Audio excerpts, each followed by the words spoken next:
Hello friends, now we continue with the adrenal gland. Okay, now we see the location of adrenal gland in the kidney. So it is located in the superior of the each side of the kidney. Here you see this is the adrenal gland, and it have some arteries, okay, and some veins.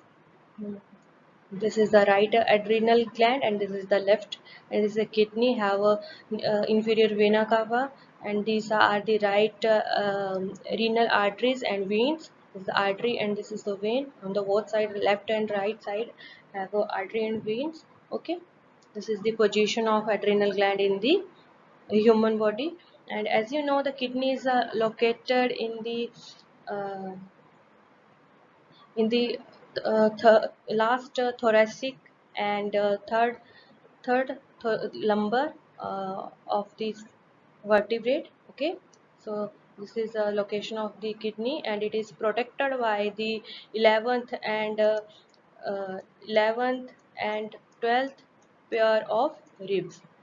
Okay, so it is supported by these ribs. Next, now we see the parts of and layers of the adrenal gland. Adrenal gland is divided into two parts, two layers. One is the cortex layer. Okay, this is the cortex layer, and another one is the medulla layer. So this is the superior surface of kidney where the adrenal gland is located. So the cortex are also subdivided into three layers. One is the zona glomerulus, second is zona fasciculata, third is zona reticularis. So as you see, it secrete zona glomerulus secrete the mineralocortex. In diagram, you see their location in the. This is a microscopic view of adrenal cortex. Okay, so zona granulosa secrete hormone, that is mineralocortex. It regulates the mineral balance, and main hormone is aldosterone. And the zona fascicularis, that is that is the second layer, and it secretes the uh, glucocorticoids, and it regulates the glucose metabolism. And these hormones are three types that regulate the glucose, are cortisol, corticosterone, and third is the cortisone. Okay, and last layer, that is the zona reticularis. It secretes the androgen hormone that stimulate the uh, masculinization. Okay, the hormone, androgen hormone, and their example is dehydroepiandrosterone. Okay, this is the example of androgen hormone. And the medulla, this is the medulla, that is that secrete a stress hormone. Okay, and it stimulate the sympathetic automatic nervous system, and these hormone are epinephrine and non-epinephrine, and also known as adrenal and non-adrenaline and non-adrenaline. Okay, next, uh, now we discuss on the mineralocorticoids. The main example is aldosterone is a major contribution of mineralocorticoids. It mainly regulates the homeostasis of two hormone, are sodium ion, two mineral ions, main sodium ion and potassium ion. It helps in the excretion of hydrogen into the urine and prevent from the acidosis. If the high concentration of hydrogen ion in the blood, it leads to acidosis. So prevention of the acidosis, aldosterone help to release the hydrogen ion into the urine. Okay, now we see the control of adrenal secretion. So it is its secretion is controlled by the renin-angiotensin pathway. So the renin-angiotensin, first we see the their stimulation, renin-angiotensin pathway. It is stimulated by dehydration, sodium ion deficiency, or hemorrhage. Hemorrhage is a condition when there is a excess loss of blood due to the any trauma, any accident, road accident, or in case after surgery, the blood vessels are sutures in the surgery are opened in in in this condition that leads to hemorrhage, and these condition can cause the decrease in BP. Okay, so these hemorrhage, dehydration, and sodium deficiency are a condition that decrease the BP, and when the BP is low, it it act on the juxtaglomerular cell of the kidney to secrete the renin hormone. Okay, so renin hormone is secreted if their concentration is increased in the blood. This hormone convert the angiotensinogen into the angiotensin 1. Okay, so angiotensinogen is a plasma protein. It is converted into the angiotensin 1 by the renin. And when the angiotensin 1 concentration is increased in the blood, at that time it converted into the angiotensin 2 by the angiotensinogen converted enzyme, and this enzyme is present in the lung. Okay, so basically what happened when the angiotensin is released, are converted from the angiotensinogen, this angiotensin 1 are go into the blood and reach into the lungs, and in the lungs there is a presence of angiotensin converting enzyme that convert this angiotensin into the angiotensin 2. Okay, if the now the angiotensin 2 concentration is increased, it act on the adrenal gland. Okay, if the angiotensin 2 concentration is increased in the blood, it act on the adrenal cortex to secrete the aldosterone, and this it basically act on the zona granulosa. Okay, it act on the membrane of the adrenal cortex to secrete the aldosterone. In kidney, aldosterone increase the reabsorption of sodium ion. Okay, uh, uh, and which alternately increase the reabsorption of water by osmosis.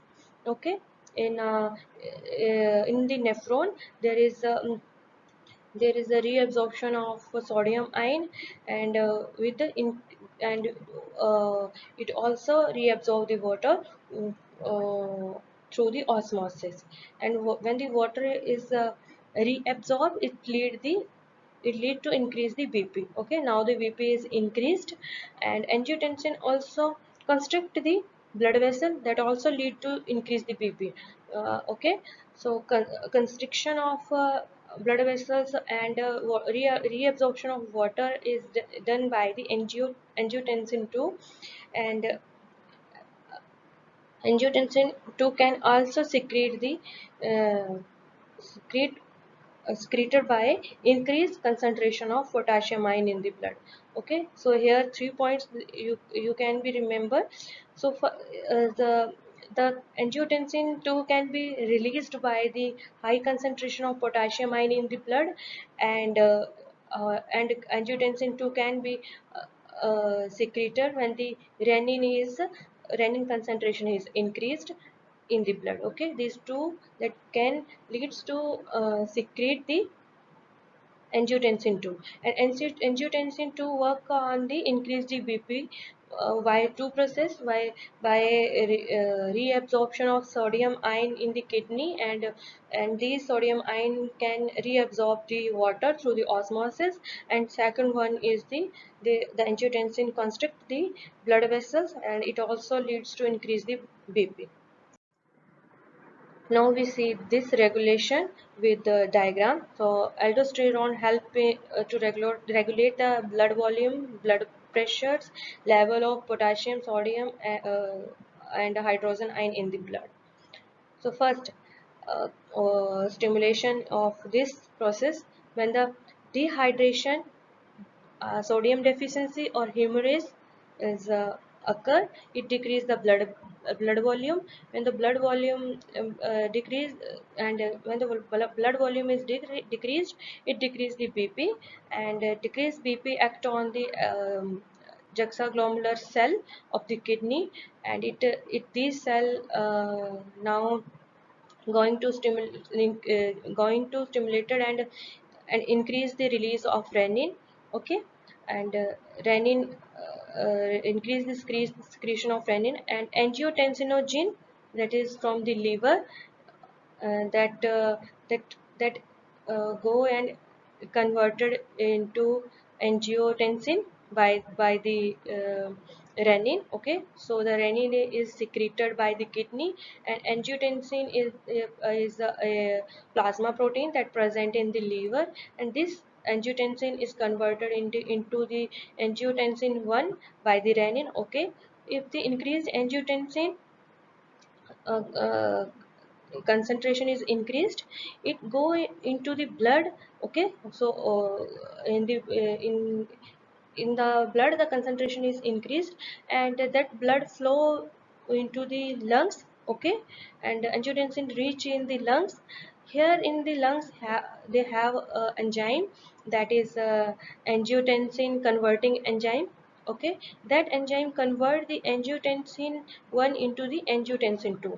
Okay, so this angiotensin act on the adrenal cortex to release the aldosterone. Okay, and it also act on the vaso contraction of artery to contract the blood vessels, and this these both that increase aldosterone concentration and vasocontraction of artery leads to increase the BP. Like in the increased aldosterone concentration in the blood, it act on the kidney and increase the reabsorption of sodium and water. Okay, and increase the secretion of potassium ion and hydrogen ion in the urine.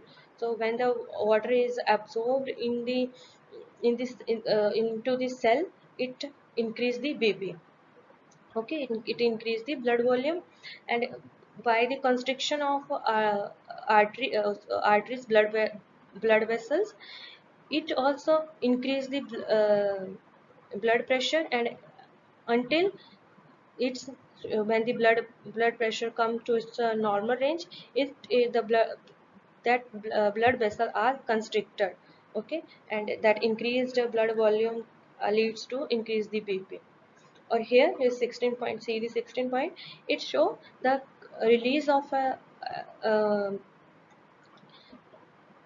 angiotensin is also done by the increased concentration of potassium ion in the extracellular fluid. Okay, that can also help to release the aldosterone. Okay, so this is all about the renin angiotensin aldosterone pathway. Now we see the second hormone, that is glucocorticoids. These are three types of hormones, and they mainly regulate the metabolism and act on the resistance to stress. So this hormone is secreted by the zona fasciculata, and these hormones are cortisol, corticosterol, and cortisone. So mainly 95% of the glucocorticoid hormone are cortisols. Okay, the concentration of this hormone is more as compared to these hormones in the blood. Glucocortico uh, Glucocorticoids have following effects, like it help to break down the protein. So in the metabolism, in the stress condition, the protein are break down and provide the energy. It also form the glucose. from the uh, monosaccharide, that is another than the glycogen. Okay. Glyc so the glucose is produced by the monosaccharide due to this glucocorticotrophin hormone, and it help in lipolysis, and it resist to the stress.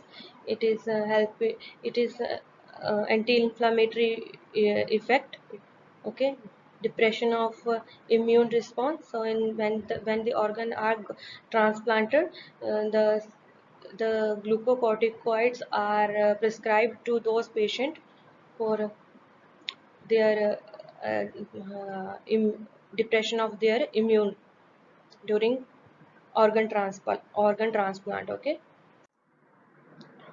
Control of glucocorticoid secretion. Here now see their control. Now we are going to see their controls. Control of glucocorticoid secretion occur by the, it is a negative feedback cycle. Okay.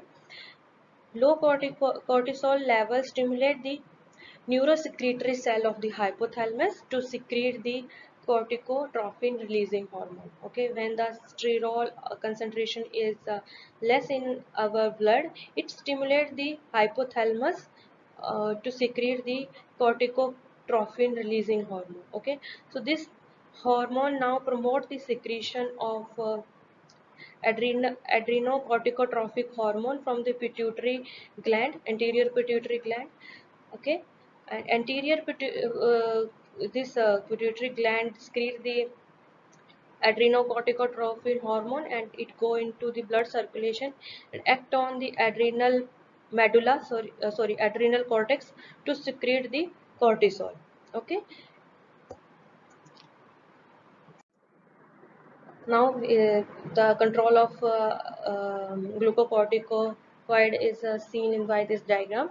If in this condition any stress are occur, like any glucose deficiency, any stress are occur, any need of energy for the cell, they stimulate the corticotropic hormone.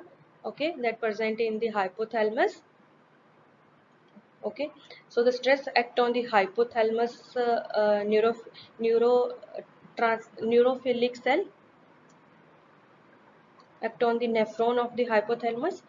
Okay. So these cells secrete the corticotropic hormone, and these hormone act on the anterior pituitary gland, and these hormone go into the anterior pituitary gland by hypophyseal portal vein system.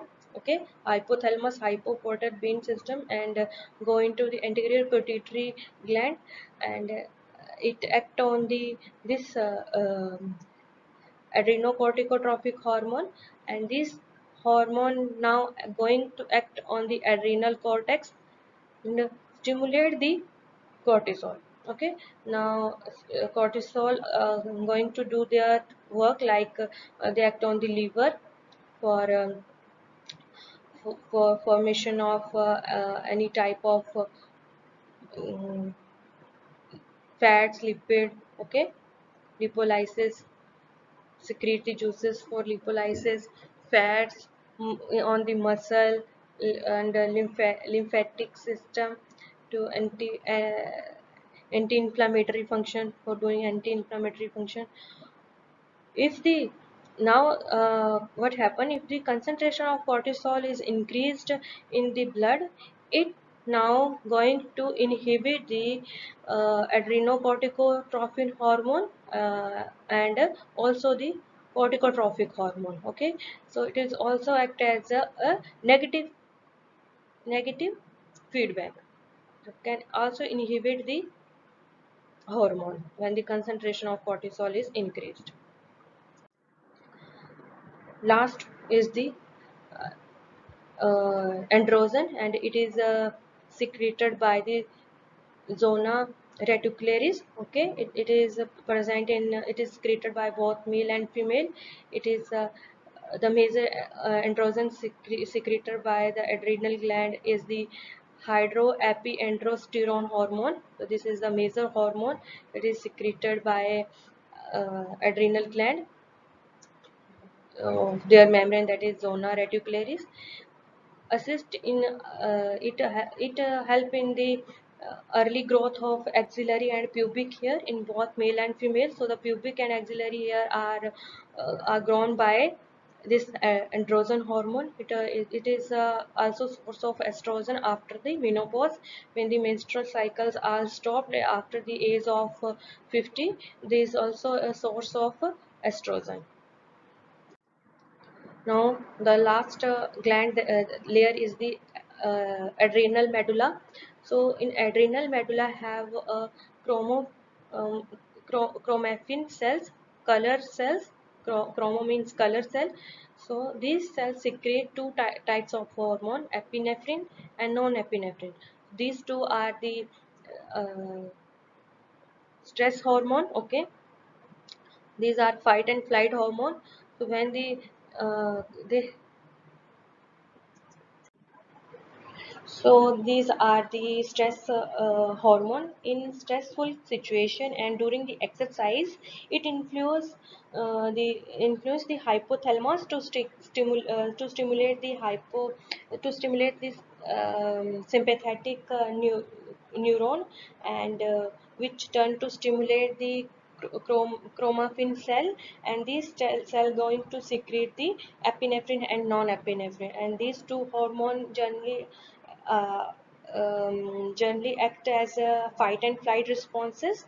Okay, now, this is a now these function of these hormones are we are going to study in the nervous system. Okay, where we are discuss this hormone very well.